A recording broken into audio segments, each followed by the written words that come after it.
All right. So welcome everyone. Thank you for joining us today. I'm going to turn it over to Caitlin real quick for some introductory statements. All right. Hello and welcome to today's panel. I'm Caitlin Crowder. I'm Eric Chu. And we are members of the Student Civic Engagement Council, also known as SCEC. SCEC is a group of 8 civically engaged undergraduate students that connect with the broader Pittsburgh community while working alongside the Office of Pitt Serves. We arrange service projects with local nonprofits and provide opportunities for other Pitt students to explore Pittsburgh through service. We are hosting this panel to share the experiences of various Pittsburgh leaders in civic engagement. We hope to provide valuable information about the different civic pathways and the ways that you can engage with them throughout your careers. If you have any questions for our panelists as we go along, please feel free to put them in the chat. So let's introduce our panelists. Awesome. All right, so we're going to go through each of our panelists. And by the way, thank you panelists for joining us today, taking the time out of your Friday. I know you guys are all very busy, so we're greatly appreciative of it. So we're going to read off a little bio, followed by a question for each panel. Arthur Pang. Arthur Pang is the Marketing and Communications Manager at the Federal Home Loan Bank of Pittsburgh and a Human Relations Commissioner for Allegheny County. He has spent the entirety of his career in public policy. In his previous private sector work, Arthur led government affairs, PAC management, and economic risk analysis at PPG in Pittsburgh and at Citigroup and HSBC Bank in New York City. In his previous public sector work, Arthur worked with the Bush administration in the Commerce Department and the Obama administration in Secretary Clinton's State Department, both roles related to economic and public diplomacy with work in Washington, D.C. and Beijing. Arthur is also an active member of the Western Pennsylvania community, and in addition to being a county commissioner, also serves on several nonprofit boards in the region. So Arthur, your personal background includes both public and private sector work in economics and public policy. Can you talk about your career path and what others can learn from that? Yeah, thanks for the question, Eric. Just wanted to say thank you to you and Caitlin for all the arrangements, as well as Shanae and the entire UPIT group for hosting this session.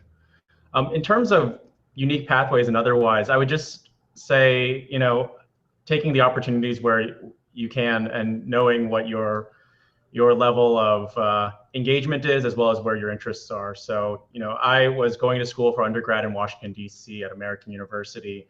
The president at the time was George W. Bush. I knew that I had an interest in getting involved with public service. And my background was primarily around the business side. So doing trade policy and doing international affairs was things that resonated with where I was at the time, and it led me to the career that I have now. So as you mentioned, just kind of with the Bush administration when he was in office, with the Obama administration when he came in, and then also seeing where the limitations for your own career are as well. So just constantly asking questions of yourself of, are you still happy where you are? And then also, if not, what things can you be doing to take on new and interesting opportunities? Great, thank you. Now we'll move on to Elise Williams. Elise Williams has always been an advocate in her community and workplace. She took her advocacy to her local school district by running for a school board seat and winning. During her time on that board, she advocated for students' curriculum, community outreach, and to disrupt the school to prison pipeline. She is currently still very active in her community by recently organizing a school supplies drive. So our question for Elise would be, how did you decide to run for a school board seat in your district?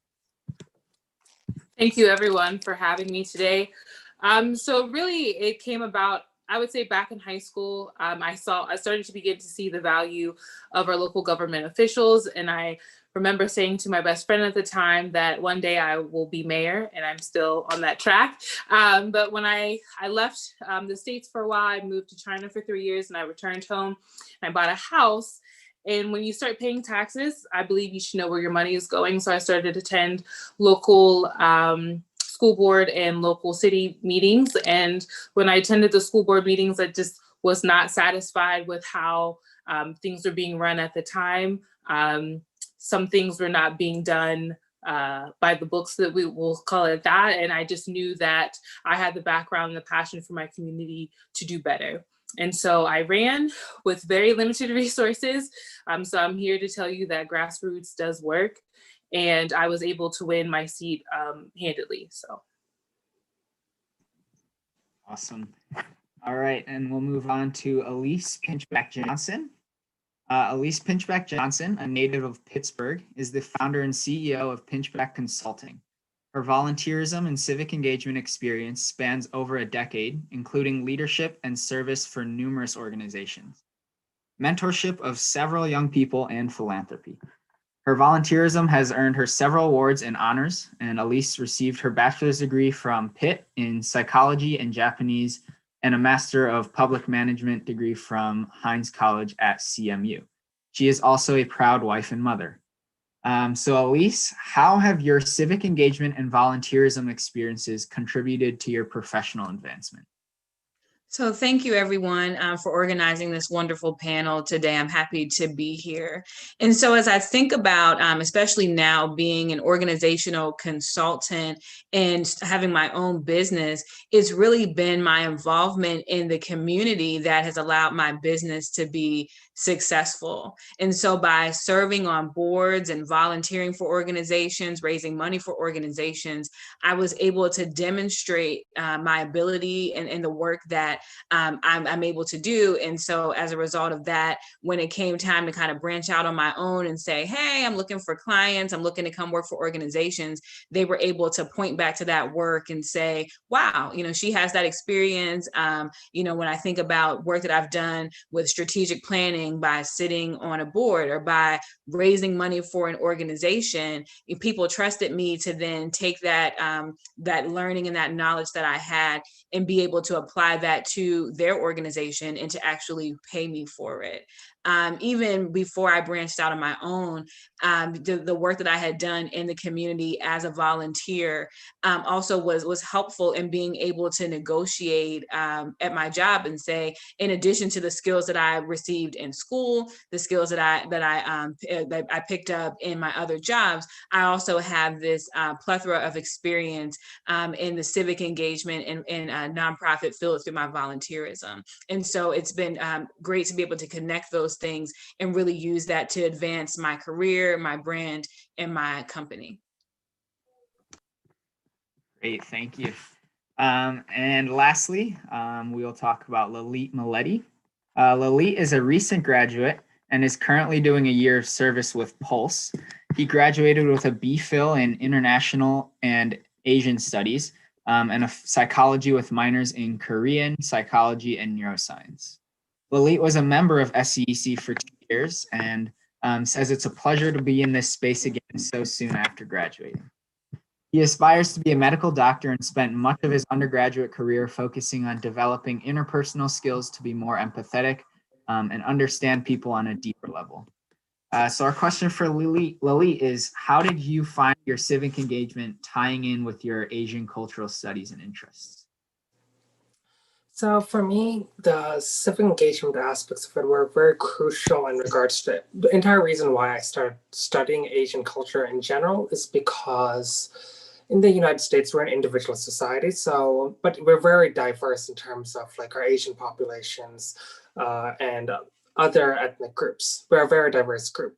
But in terms of our everyday society, we're individualists. We focus more, a lot of our values are an individual society. So for those who don't know what an individual society is, it's basically, we focus more on who we are as individuals, like rather than how we fit into the group. We're focused on more on our individual goals and our individual development.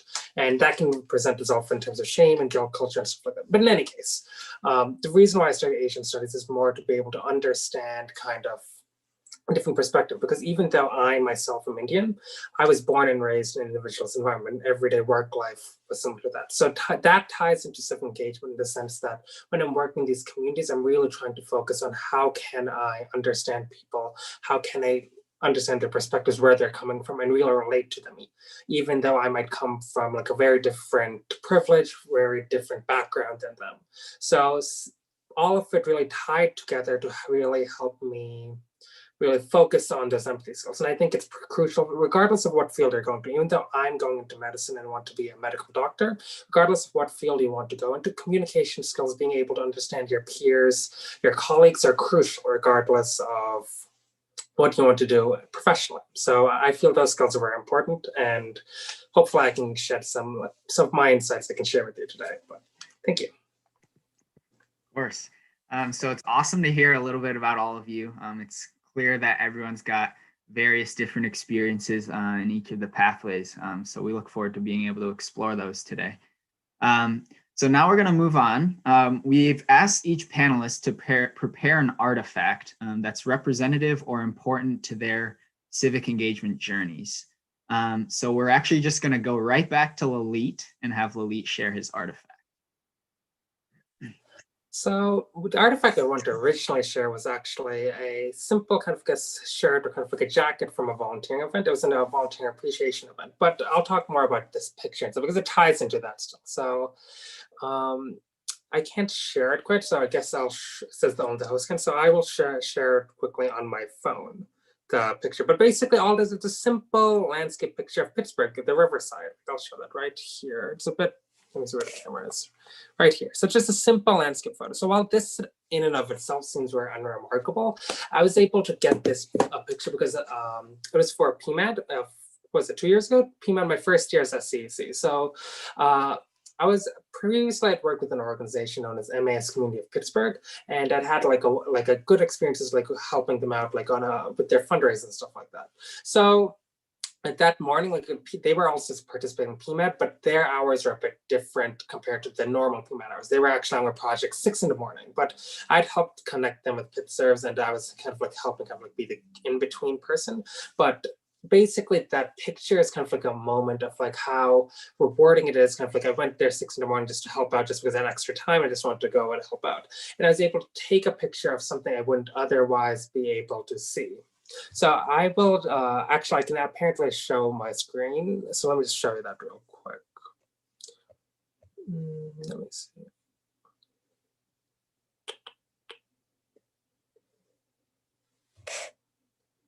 Let me see. I think this should work.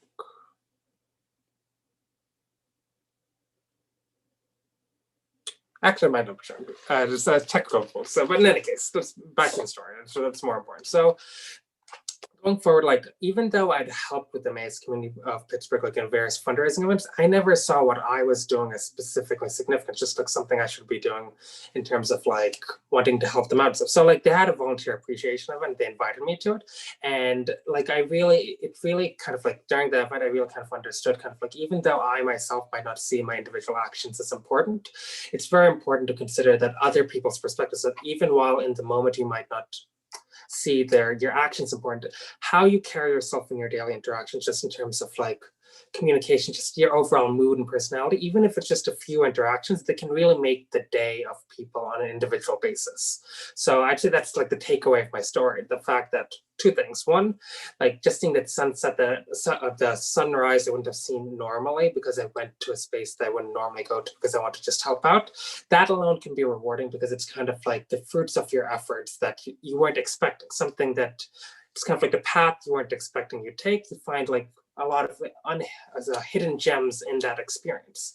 And the second part is that the way you carry yourself, that really is important how people perceive you in terms of just your everyday interactions. People, that matters to people, and it's a very important part, I feel, at least for me personally. I think interpersonal interactions, really trying to connect and empathize with people is very important. So I just found kind of like this picture kind of like ties into just like that specific organization. I can go on and on about like the stories and experiences with them, but I think that gives an idea of like why I found that picture and my experiences with that organization very important. Thank you. Certainly. I think I have an extremely similar experience with PMAD. Was my first PMAD freshman year, is going to like Heinz Field and planting trees there. And it's just been like a lasting memory because every time I go there, I see it, and it's a cool experience. So thanks for sharing, Lalit. All right, we'll now move on to Elise with an A. That's how I'm going to differentiate. Okay, so Elise with an A. So I'm actually wearing my artifact. So I'll stand up so you can see it. This is my Rukmini Foundation shirt. And Rukmini Foundation is an organization that I set on the board for about 3, maybe 4 years. I don't know. These years are running together, but I was on the board for quite a while. And I think there are 2 things that I want to share about my experience with Rukmini Foundation that I think are important to this conversation. So first, I'll tell you a little bit about it. So Rukmini Foundation is an organization that provides scholarships for girls in Nepal to attend school. And so we know that in Nepal and in a lot of countries, a lot of girls are pulled out of school and forced to get married to provide for their families. And this organization has really been instrumental in ensuring that girls can continue their education and make decisions about their lives that are going to empower themselves and the generations that come after them. And Rukmini is actually the name of the grandmother of the founder, who was married as a child bride and decided for her family that she wanted to do differently and was able to do that and to go on and raise successful generations of her family.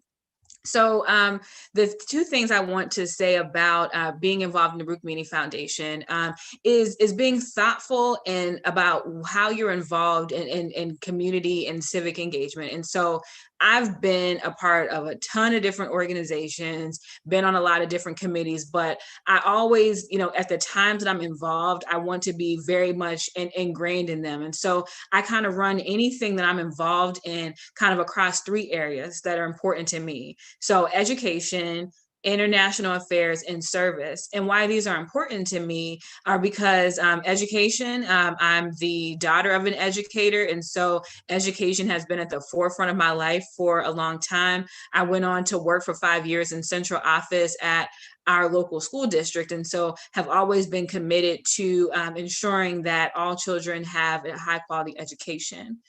International affairs was actually introduced to me when I was in middle school. So I went to an international studies middle school. And if you didn't take a language in elementary school, you had to take Japanese.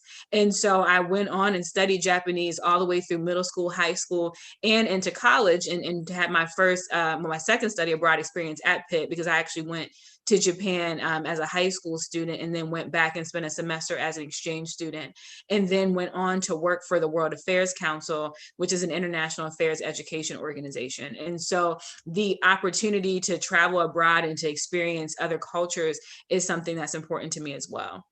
And then finally, service. I've always believed that if you are given opportunities, that it's your obligation to give back. And so as early as I can remember, just thinking about doing service with my church and doing service in other areas of my life, it's always been something that's important to me. And so why I chose to highlight Rukmini Foundation is because I saw the 3 of those things come together. And a lot of the other organizations that I've been involved with, it's really been maybe 1 or 2 of those things, but Rukmini really kind of brought it together, which is important to me. And I'll say just one more thing. The second thing is really just thinking about fundraising. And so, I'm now at a point where I'm able to be more of a philanthropist. But when I first came out of college, and thankfully I didn't have student debt. I did get a full academic scholarship, which was beautiful, but I still didn't have a lot of money. And so, before it became a thing on Facebook where you could kind of put up your organization and raise money, I was having birthday parties to raise money for Rukmini Foundation. And so I would charge everyone the amount of my age. And so I did this, I think, between the ages of like 27 and 31.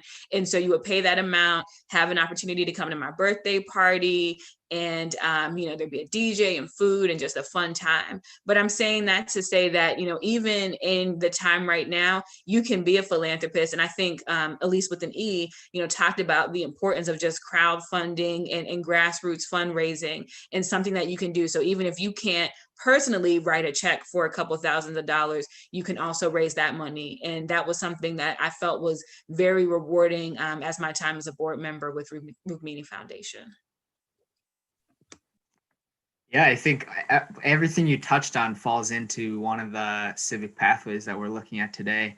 And definitely your notes on philanthropy are very applicable to hopefully a lot of the attendees today. So thank you for sharing that. All right, and we'll move on to Elise with an E now. Much like Elise with an A, which we studied Japanese at Pitt together. So we have that connection. And she is right. I receive mailers and things like that because I did attend one of her birthday parties. And I got a really sweet gift from the girls that I helped. And so that was really impactful. And like Lily, I also studied Asian studies while I was at the University of Pittsburgh. Sorry, I forgot to mention that in my bio. I am a Pitt grad as well. And I work there now in the Office of Admissions. And so what I brought for my artifact was, I don't know if you can see it. It's a little hard because my background, but is my my sign. So my sign for when I ran for office. And the reason why I decided to bring that was because I had 5 signs. 5. If you don't know, those signs are very expensive. And that was all I could afford. And I really wanted to show that because I wanted just to show you that you don't have to have these huge, budgets and all these people behind you with a ton of money. If you are passionate and you are able to show that you are the best person for the role, and that's where that grassroots part really comes into handy, people will support you. I had, if you don't know, as a school board member, you run on your party's ticket. However, you can recruit people from the other side as well. So I had both Republicans and Democrats support me because at the core, they understood that I was there to uplift the education of the scholars in our school district, right? To me, that should be nothing to do with partisanship. We should all be in agreement that we need to uplift our scholars. And it was really my experience coming to Pitt. I come from a very small town outside of Pittsburgh. We are an old steel mill town, so economically it is a depressed area. And it wasn't really until I got to Pitt that I really understood that education is not fair. And opportunities I did not have in school, I didn't know because I wasn't exposed to them. And so that is what really started me on my pathway to being passionate about education, because even though I didn't have those opportunities, with what I did have, I was able to take advantage of that and still end up at the same place, right? And so be able to take advantage of those opportunities while I was at the university. And so in everything that I do, again, I work in admissions now, I'm really passionate about putting service first. And I believe you can do that in all aspects of your life, whether you're a nonprofit or corporate or some other entity, you can put service first. And so I approach my job every day with the same service attitude that I had when I was on the school board, that by myself doing my job very well, it is a service to help others, right? I'm serving the students that are looking to enter into the university, have the experiences and experience the education and also all the other things that come with higher ed. So that was my artifact. I wanted to show you that if you couldn't see, and it's hard to see because of my background, but it was orange. And I did that because, like I said, I had 5 signs. And most people do either our school colors, which were black and gold, or red, white, and blue. And I knew that no one would have orange and white. So of those 5 signs that I had, I knew I had to go out with a bang with a little bit of sign that I had. So you can use creativity, in your service as well to make a bigger impact. You don't have to have a huge following. You don't have to have, like I said, a large budget. The most important thing is coming with passion and creativity, and you can be surprised at what you can achieve. So that was my artifact. Thank you. That was awesome. Yeah, I think just like I said with Elise with an A, it's so relatable for like not only me, but I hope that a lot of the attendees are also relatable to that because, of course, coming with a passion and trying to figure out ways to do things that you never thought you could do. So last but not least, we'll have Arthur share his artifact. Sure, thanks. I didn't know if this would be interactive or not, but my artifact is this thing. And if you know what this is, you can type it into the chat. But for me, my life in civic engagement and work really, I think a lot of folks talked about how early they started in. And I really feel like my life in civic engagement probably started around 2008 when I went to China. So after I graduated from undergrad in 2007, I went with the U.S. Embassy in Beijing and the U.S. Department of Commerce, as Eric mentioned, under the Bush administration. I was fortunate enough to receive a Fulbright scholarship and was doing economic development research in Beijing. But the artifact that I brought is the Olympic mascots for the 2008 Beijing Olympics. And I think it's representative of just, a country that is in transition and a country that still has a lot of challenges as well. And so the mascots are fuwas, they were called, or the friendlies, was like trying to put its best face forward. And while I lived in China for that year doing my economic development research, I also saw in volunteering and also doing work with the embassy, I was able to visit places that weren't doing so well in China. So although Beijing is pouring a lot of money into making themselves look like the best place possible, there was also plenty of places, I was volunteering at an orphanage, I was helping with the embassy's work in bringing US companies to make investments in China in their municipal transit systems and otherwise. But there's a lot of different work that goes in, not just and here's like the bright shiny veneer of the friendlies or our best foot forward with the Olympics, but also here's some underlying issues, and they're ongoing, they're systematic, they're systemic.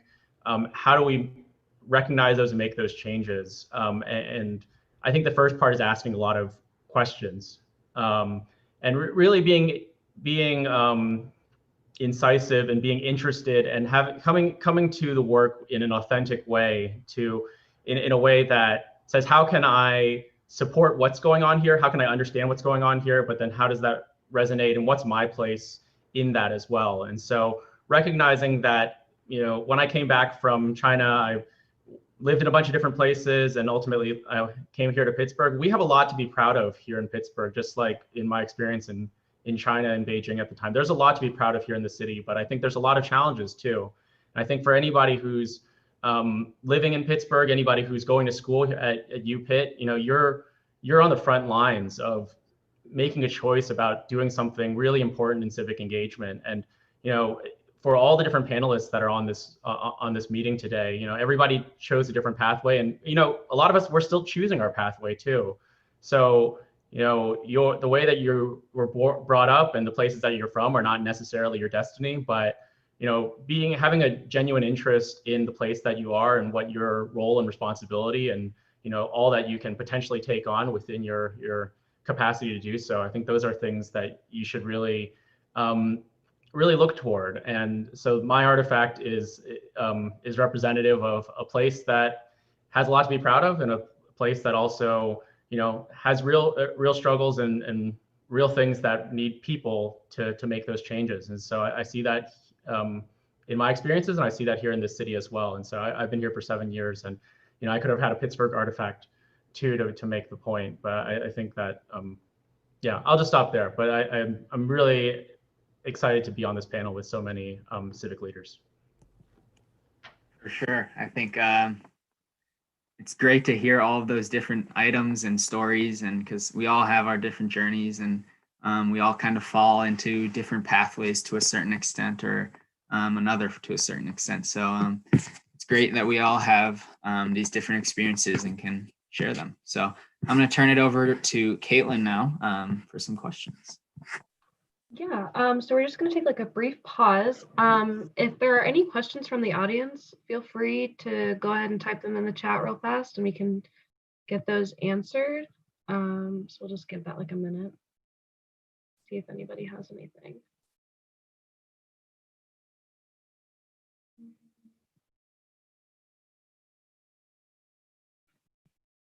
Okay, I'll keep an eye on the chat, but if any come up, we can sort of interject there. But thank you, panelists, for sharing those items that are so special and unique to you. We all have different defining moments or experiences in civic engagement, and those artifacts really make it clear that inspiration can come from a variety of sources and experiences. So now we're going to move on to some questions that we have from the panelists, or for the panelists, excuse me. These questions will revolve around the 6 civic engagement pathways that we're focusing on. And just as a refresher, in case you guys aren't aware, these 6 pathways are community engaged learning, community organizing and activism, direct service, philanthropy, policy and government, and social entrepreneurship and corporate social responsibility. So these questions and sort of their respective answers will all relate to those pathways in some way. So I'm going to start with Elise with an A. And so my first question for you is, how did your passion in civic engagement change as you transitioned from college to your professional career? That's a good question. I think that just as simple as going from the shelter that is school, and not that you don't learn a lot in school or you don't get to experience the real world, but there is a level of just, I think, insularity that exists on a college campus that I think is designed, because otherwise I think if you were just on your own and things were just chaotic, you probably wouldn't be as successful. And so when you get out into the quote real world, you're like, wow, there's really issues out here that need to be addressed. And you experience them on your job, you experience them in your communities. And, for me, I just really felt compelled to do something about that. And then, adding the layer, and this layer has always been apparent to me because it's something that, my family has talked about, adding the layer of being a woman, adding the layer of being Black on top of these existing issues just really compelled me to want to get involved. And so, one of the first organizations that I joined when I graduated was the Urban League Young Professionals of Pittsburgh. And, that was a great experience for me for a couple reasons. And, having other young Black professionals in the region who were having some of the same experiences as me, like, hey, like, how do we change some of these things? What should we care about? What should we be concerned about? How do we make this city better for us so that, if we want to stay here or if we're from here, like I am, and then we want to get married and have kids and think about schools, what are we doing? How do we do that? And so, for me, that was really the push to want to change those things. And then I would say transitioning from my first job at the World Affairs Council, where we were really focused on bringing that international affairs education to students around the region, that really compelled me because we could see even the discrepancies between what some students were exposed to and what some weren't. And so even the same program that sent me to Japan when I was in high school, I got to run that program and send students abroad. And so really thinking about, how do you decrease those disparities? And I actually was funded by the Heinz Endowments, which is a local foundation, to focus on Black male students because they were not getting these opportunities to travel abroad. And so really trying to understand that disparity and figure out how do we engage Black male students. And then going into the school district, where really that just opened up a Pandora's box of inequality. And knowing that, there were things that I was doing on inside of the school district, trying to change those things.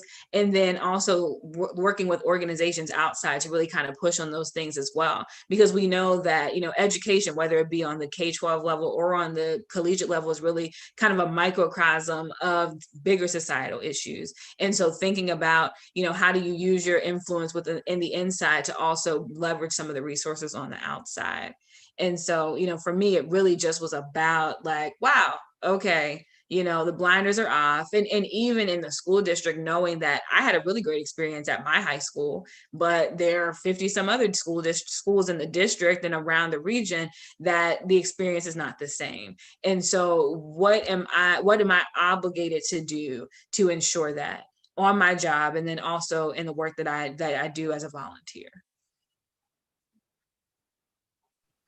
Thank you. That's actually really inspiring to know that I know a lot of people can have a negative outlook on once you get into the real world, how sort of those realities can crush those passions. But it's nice to know that there are resources and opportunities that still can excite you and further that passion.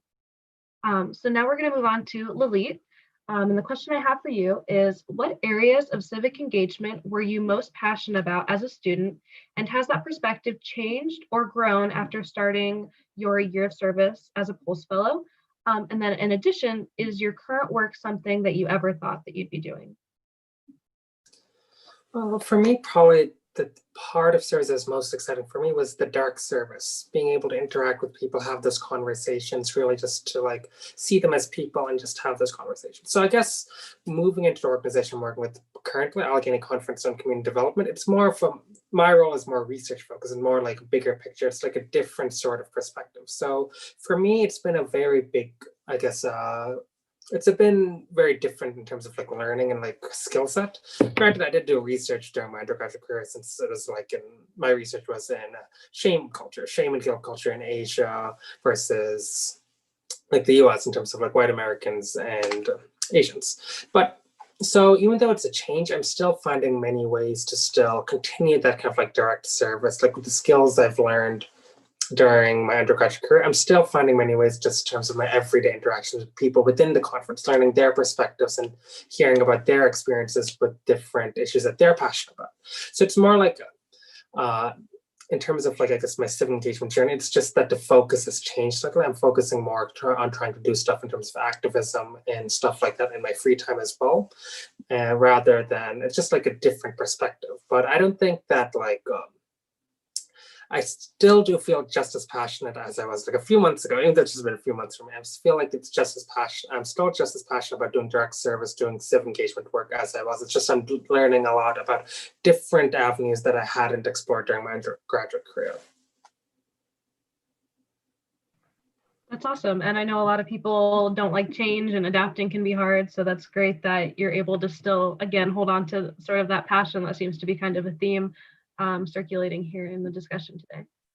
So now I'll move on to Elise with an E. And my question is, how did you first get involved in working with school districts and schools? And what attracted you most about this area of civic engagement?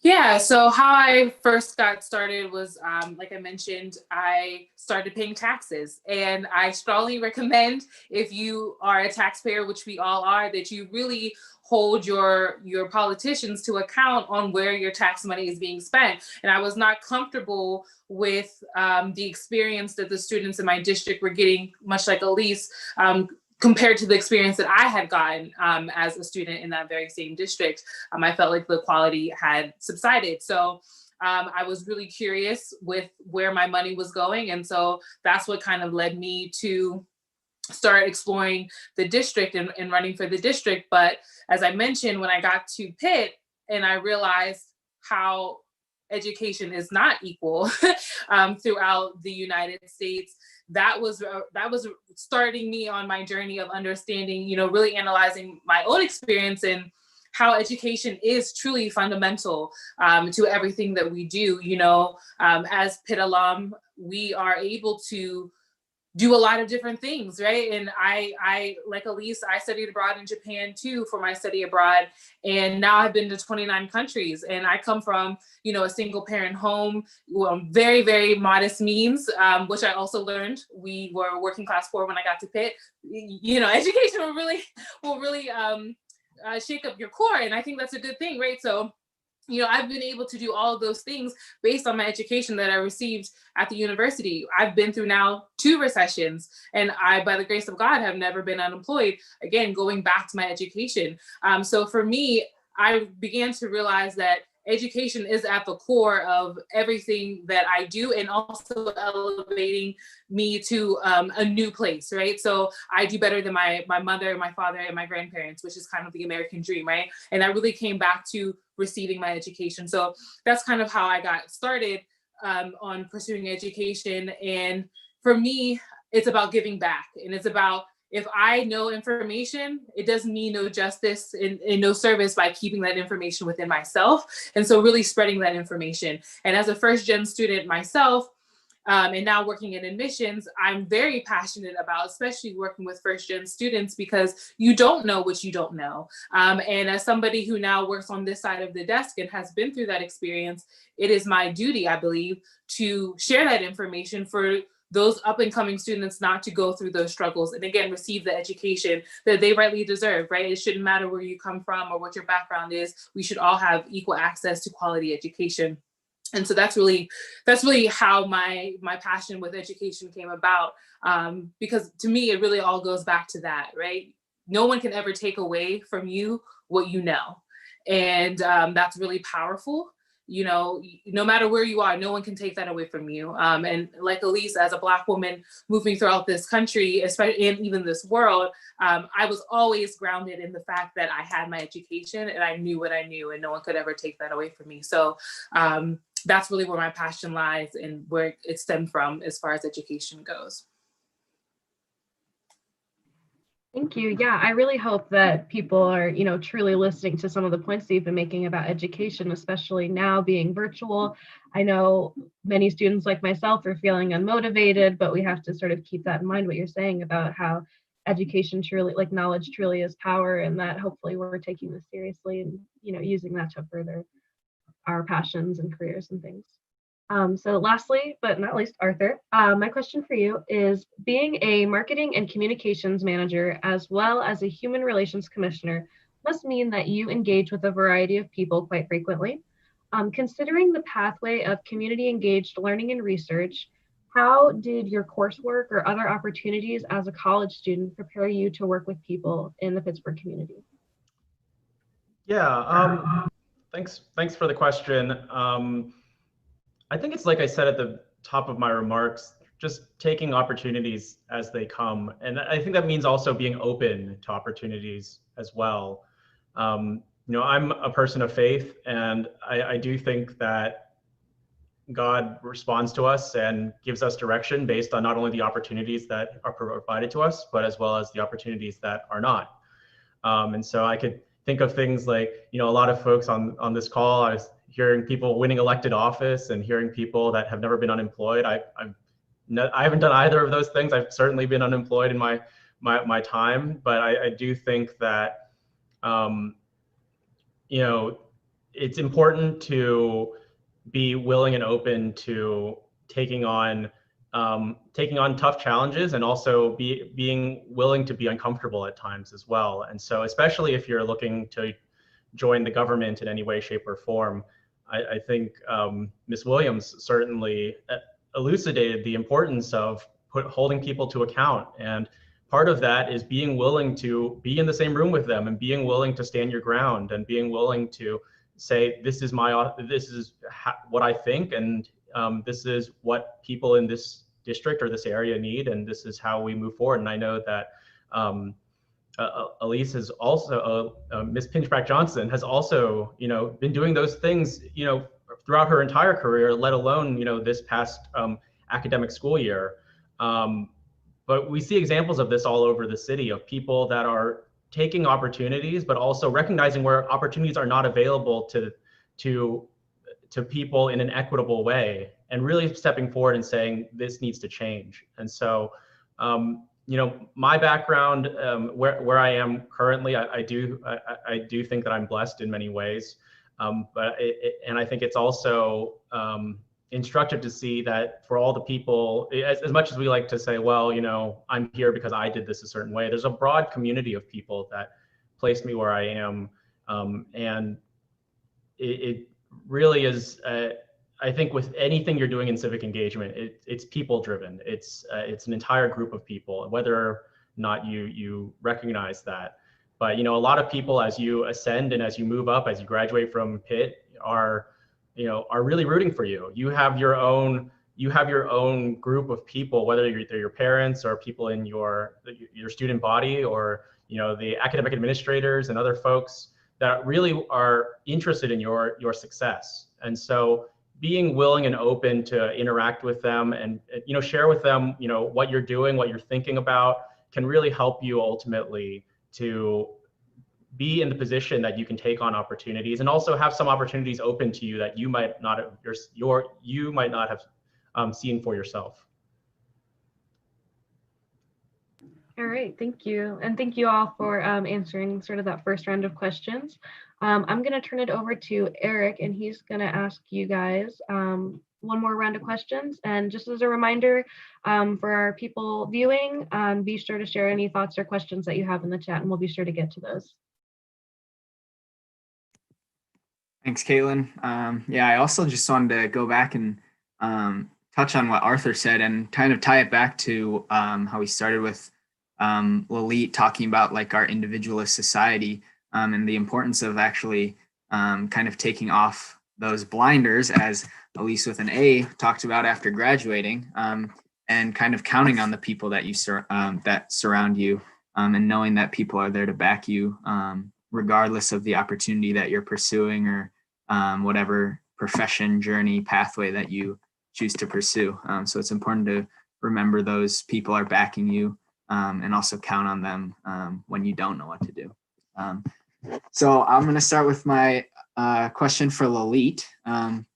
Although not completed yet, how do the experiences of your year of service fall in line with your professional aspirations in medicine? So even though like like you mentioned, the year of service hasn't been completed yet. To say what has been made it so fulfilling so far is being in a space where you're with other people who are passionate about the same sorts of issues. They're passionate about community service, and that's what they want to do. So, like with my house, we get to have a lot of intentional conversations about difficult topics. So I think a part of like growth in general is you need to be comfortable with being uncomfortable. Like I feel like a lot of like important growth comes when you're having those difficult conversations that you don't really want to have. It makes you feel uncomfortable. So in regards to so those conversations, having those difficult conversations, being in a space with similarly like-minded people really helps a lot. And the thing is, also being in that space, we have the leverage of like a lot of young people focused on this issue. So kind of like whether it comes to like focusing on the election, kind of like wanting to help with the different parties in terms of what whether it's advertised or just like being involved in getting people to vote.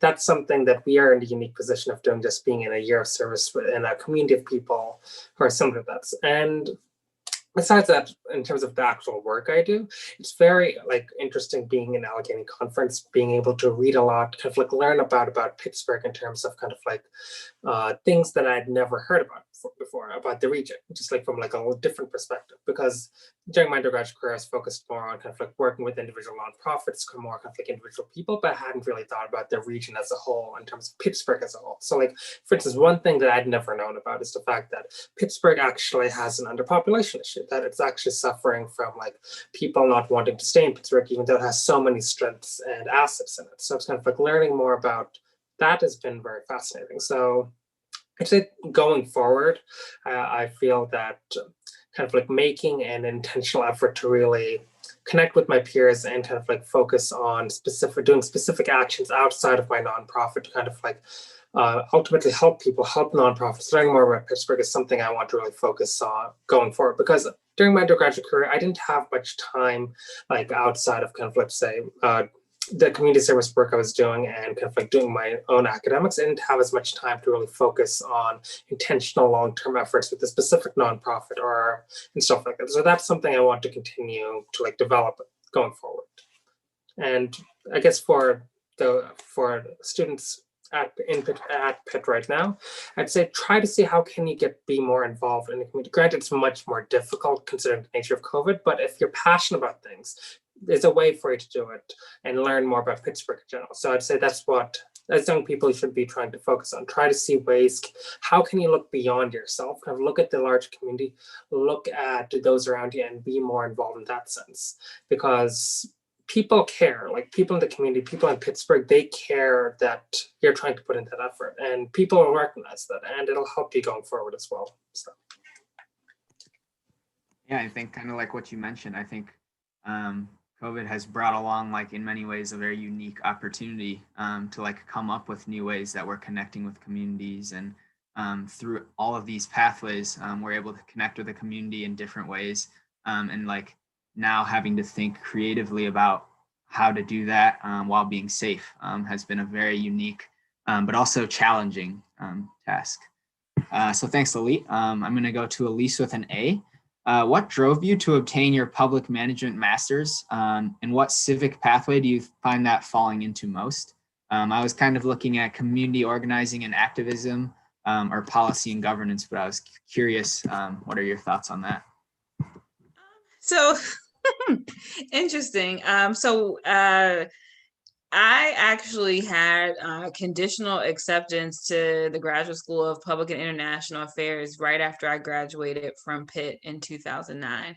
And I wasn't sure what I wanted to do with my life. I was a psychology and Japanese double major. And, I was just like, I'm not ready to kind of go back into school, because I don't know if I want to continue with Asian studies or if I want to go the psychology route, because when you have an undergraduate degree in psychology, if you're going to focus in that area, that you have some limited options and you usually need to continue to pursue education if you really want to be in the field. And so that's what really pushed me into the workforce. And so what really pushed me into graduate school was my position was closed at Pittsburgh Public Schools. And so they restructured my department and I was laid off. And it was at that time that I was really thinking about, well, what do I want to do? And so I started getting calls, and I kind of talked about this earlier, just, from folks who knew I had the skill set around professional development, because that's what I had done in the district, and knew I had all this other experience with leadership in the nonprofit and education sector from some of my volunteerism and civic engagement work. And so I decided to go to CMU and get the master's in public management, really to substantiate and validate some of that work. Having the experience is important. And I think, the thing about the program at CMU, it's a part-time program. It's for professionals that have spent time in industry. And so they're looking for people who do have work experience, but also just knowing that going out on my own, I thought it was important to also have that second degree, that graduate degree, to go along with the experience that I had. That getting that degree and having that experience really did help me to think more about organizational management and leadership, but it also really, I think, deepened my focus on inequity. And I don't necessarily know if that was the true intention, because then I started focusing on the inequity at the university. But nonetheless, I think that's what happens even when you go into institutions where you are having those conversations and doing that work. It really is opening your eyes to some of those things. And so, when I graduated, I'm like, okay, well, now it's just time to really continue to hit the ground running. But it also pushed me to be more selective about how I'm spending my time, as a professional in my company, but also how I'm spending my time with civic engagement and volunteerism and philanthropy. All of those things are noble and wonderful, but frankly, in this region, I think that we still struggle to have some very difficult conversations about the role of racism and about the role of poverty. And so, when you volunteer for some of these organizations, or you sit on the boards of some of these organizations, you realize very quickly that they're not ready to really push forward in progressive ways, but they really just want to maintain the status quo. And so I think I was able to say, well, based on my experience, based on now, having, this additional graduate degree and these letters behind my name, I can make some true decisions about myself. I have something to validate and substantiate it. And, I can make some decisions about myself that I probably wouldn't have been able to do had I not had that experience. And I was talking before we started the chat about, do I need to take that a step further and perhaps, pursue a doctorate to even further do that. And I know that comes in the face of like, do we need to continue to get degrees? Is the college bubble going to burst one day? But I guess in the meantime and in between time, as we still live in a society that values those things, and especially to at least with the E's point about being Black women, we are really required to be overqualified for literally any job that we have, including working for ourselves, to be successful. And so, that's kind of just the name of the game right now. And until we dismantle that system, it really does require us to continue to push in that way. Thank you. Yeah, I think kind of going back to stuff that you said, like perspective can change so much just depending on where you are and what you're doing at that exact time, which kind of also leads directly into my question for Arthur, which is, how has your perspective on civic engagement changed as you move from position to position? Do you find certain aspects of civic engagement being more or less urgent areas of work? Yeah, my transition from federal to more state and even local government, I think, is one transition I could speak to. I think another one is also public sector to more of like private sector or government sponsored enterprise. So I think there's always areas that you can help folks in and be involved civically. I think it depends on the opportunities that are available to you at the time, and also what you're willing to take on. I mean, everybody has different life goals and has different things that are going on that are outside of their professional work. I mean, ideally, the work that you do supports the life that you actually want to live, and not the other way around. And so in that sense, picking a job and picking the kind of activities that you want to be involved with should really be things that speak to your core beliefs. And also, as you take on new positions and continue to transition into different things, hopefully you're learning along the way too. And so I would say that I've learned a lot from when I first started. I was thinking federal government work is the be all and end all of everything, and I want to do international affairs work. And I know Ms. Pinchback Johnson also talked about being international, and and now she does great, important work here at a local level. And I feel like for all of just these two stories and the stories that you heard today, there's constant learning that's going on.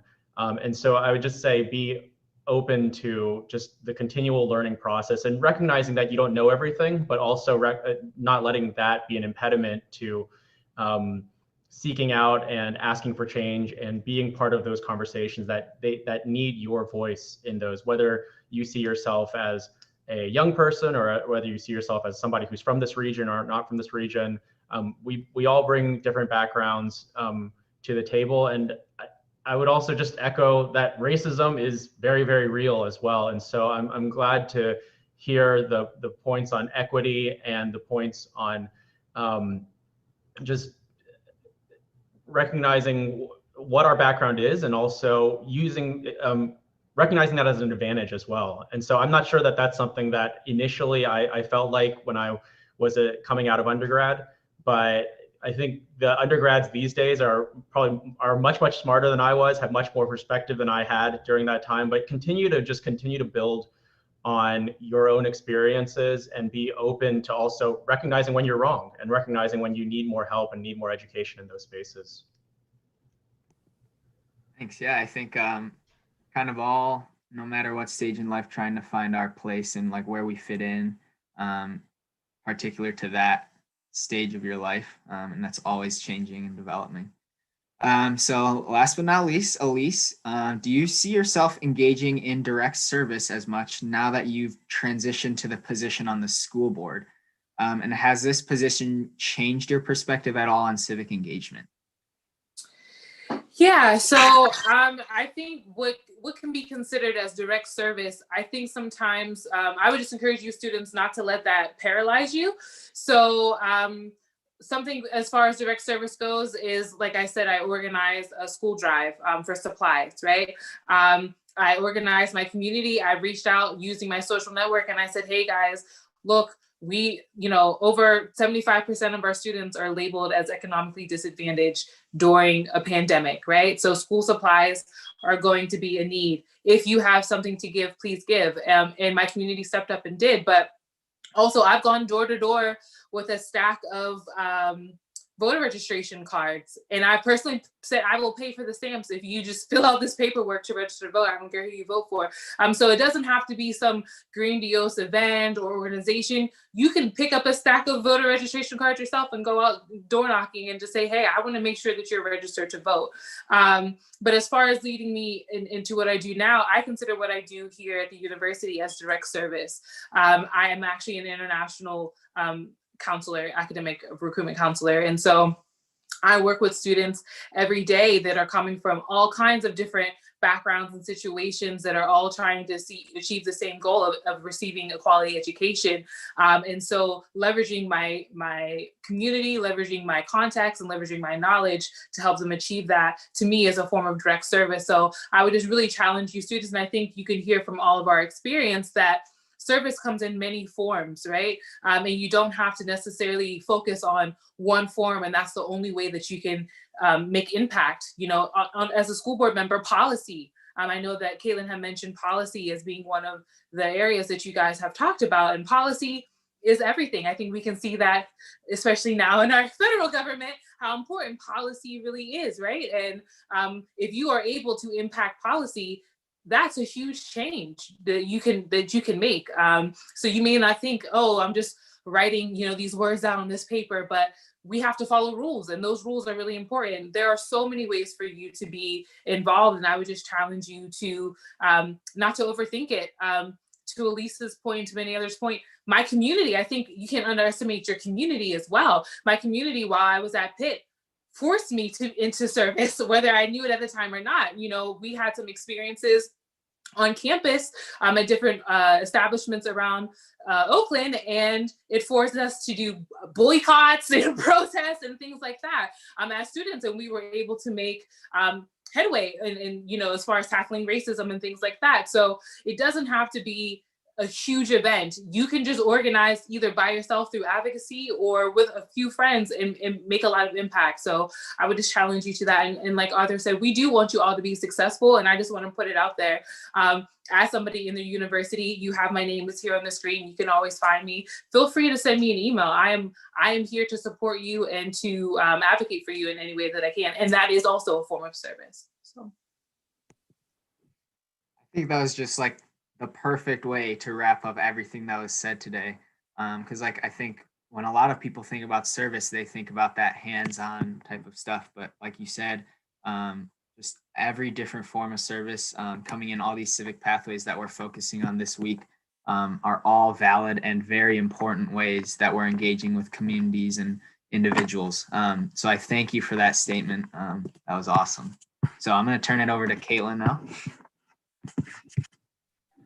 Yeah, so at this time, I just want to ask any of the attendees, people watching, listening, if they have any questions, to please put them in the chat.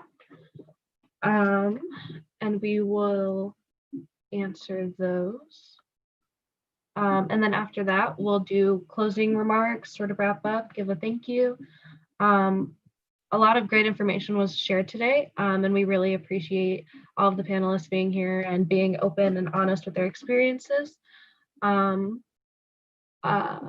one question is, obviously there's a lot of passion in this, sort of meeting. We're all civically engaged and very passionate about it, but the realities of the world can sometimes sort of stunt that passion. And there are highs and lows of being, involved in everything that's happening in our world. And I just want to ask maybe one or two of the panelists, if you could give like a quick answer. What do you do when you're feeling sort of unmotivated in your civic engagement journeys? I can go. So I will tell you, being in government, and I'm sure Arthur can agree with this, you do question yourself quite often. The passion is there, but sometimes it does wane because it can be very stressful dealing in government. And for me, what has always been important in everything that I do is to go back to the mission, right? And so for me, the mission at the time when I was on school board was to help elevate the education of my scholars in my school district. That was it. If we were not doing things that were achieving that goal, that was my duty in those meetings and in that community to bring it back to that, right? If you want to bring in, a new security system, how is that elevating the education of our young scholars in the district? If you want to make this decision about dress code or whatever the case may be, let's bring it back to this core mission. And I think that's really a way to help keep yourself very grounded when it can feel overwhelming and feel very daunting, especially when you're dealing with people with different personalities, different backgrounds and experiences and things like that. Have a mission that you have all agreed upon and bring it back to that mission. If what you're talking about is not moving forward that mission, then you need to redirect that conversation back. So that is one suggestion that I would have when you're in those weeds, and you will find yourself in those weeds, is to go back to the mission at hand and redirect yourself back to that mission. I would just add, sometimes you have to up the ante. So some work that I'm doing right now, I'm working with a group called Black Women for a Better Education. And we organized to have the superintendent's contract not renewed of Pittsburgh Public Schools because he's not effective. And so there was a group of 55 of us who wrote a letter to our school board, had, all of us sign. And then there was a group of teachers who started a petition, and like 2,500 people signed, and people testified at the public hearing and had a whole bunch of stories about why the superintendent shouldn't be renewed. And the board decided not only to renew him, but to double down on their support with no, substantial data about why the superintendent's contract should be renewed. So of course, that was a very deflating experience for us, for all the organizing that we had done. And it really felt that in the way that they went about renewing the contract, that it was really making just a mockery and really, flexing their muscles as elected officials in the face of us who were organizing. And so we're like, okay, well, what do you do next? Well, if the people on the board don't represent you in the way you want to be represented, then you have to change that. So what are we doing right now? We are training up and getting ready to run a slate of school board members to replace those folks. And so, you have to just be persistent. If you are on the right side of history, you will prevail. I think we see that every day in the eyes of all the activists and the civil rights leaders that have been at this for decades. They don't get up, they brush themselves off, they take care of themselves, they heal themselves, sometimes physically, because they have been physically abused in this work, and then they keep at it. And so, that really for us is the takeaway, like, keep at it and continue to up the ante. Like, we caught ourselves going through the democratic process and saying, hey, please listen to us. They didn't. So it's like, well, if you don't want to listen, then, we have to take matters into our own hands. And so you just have to continue just to push and fight, because the work is not ever going to be done. But, there is a piece of it that you can impact. Yeah, I would add to that, just in addition to go back to the mission, which is great, up the ante, I would say thirdly, go to the people. Also, your work should be recognized by the people in that community. And if it's not recognized, then maybe you're doing something wrong as well. But I guarantee you, from just knowing the things that have been going on with the Pittsburgh Public Schools, for instance, that I've seen Elise's work all over the place. And people, this work resonates with families, it resonates with people who live in these districts and people who want to see better student outcomes as well. And so, in terms of feeling deflated or feeling uninspired from day to day, it happens to all of us. We have to take time to situate ourselves mentally and also be prepared for what's out there, and also be willing to take a step back, take a break as well. And I feel like, Shanae Jeffrey actually is somebody whom I call a friend, and it's conversations that her and I have had a lot, as just hearing again and again the importance of taking time to take my foot off the gas, because I'm one of those people that will just stress work. Like, there's stuff to be done, so you just keep working, and all deadlines are you're just rushing from one deadline to the next. But ensuring that the work that you're doing is reflective of the people around you and also is making a meaningful impact. It does require taking some time to take a step back, reflect on what you've been doing, and also ask others as well. I suppose, I guess, just to add on to what everything's I want to say, it's honestly just reiterating what's been said already, but I think it's very important that you need to realize the intentionality of why are we doing this? Like, why did you start this work in the first place? We'll meet challenges, we'll meet setbacks, and sometimes it'll be very difficult to accept that. So there'll be failures, but there's a reason that all of us, that you want to be involved in this work and involved in civic engagement, because it's bigger than just you individually. It's bigger. You're doing it for a larger reason. You really want to help people. You really want to make a difference. So taking that step back and really reflecting on why are you doing this will help you when you're dealing with those setbacks, those challenges, and then help you to do doubled effort, tripled efforts, and really get the results that need to be made for America and just your community to be a better place in general. Well, thank you guys. And on behalf of SCUC and the entire Civic Action Week, we'd like to thank the panelists for sharing your experiences and your knowledge and just taking the time to talk with us today.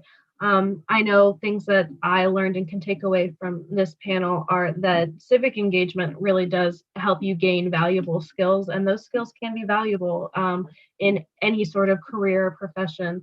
So civic engagement doesn't just have to be those typical direct service experiences that we all think about.